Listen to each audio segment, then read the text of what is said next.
দাদা, হ্যাঁ ভাই ভাই ভালো আছিস ভাই? তুই খ্রিস্টান হয়ে তুমি এই কাজটা করলে? কেন কি আছে? ওই বউটারে বাগায় নিয়ে গেলে? ওরে ভাই বাগায় তো নিয়ে আমার সাথে চলে আসে, তা আমি কি করব ভাই? কদিনই আমি তো জোর করে নিয়ে আসিনি। আমি তো একজন খ্রিস্টান ডাক্তার, প্রফেশনালি ডাক্তার, এই যে আমার ব্যাডিং বুডিং সব থাকে কাছে। তা এখন আমার ডাকেছে প্রেশার মাপতে, আমি প্রেশার মাপতে চলে গেছি। দেখা যাচ্ছে প্রেশার মাপিছি, ডায়াবেটিস মাপিছি, মনে আছে তরতাজা তো বুঝছি রে ক্যারেটের বউ দেখলাম মনে হলো। তা যা হোক, আমার কিছু খাদ্য সামগ্রী নিয়ে যেতে কয়েছে ওর বউ, আমি তাই নিয়ে চলে গেছি। দেখা যাচ্ছে 2-3 দিন তার বাড়ি গেছি, হাঁটাহাঁটি করেছি। প্রথম দিনই মাছ মাংস এটা কিনে নিয়ে গেছি, পরের দিন মিষ্টি নিয়ে গেছি, এই করতে করতে তার একটা আন্ডারস্ট্যান্ডিং হয়ে গেছে।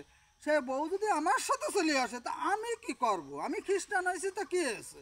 আমি আমি আমার কাছে এসছে, এখনো তো জোর করে তো আমি নিয়ে আসিনি, আমি ভাগাইও নিয়ে আসিনি ভাই, বুঝতে পেরেছো? ওকে ভাই।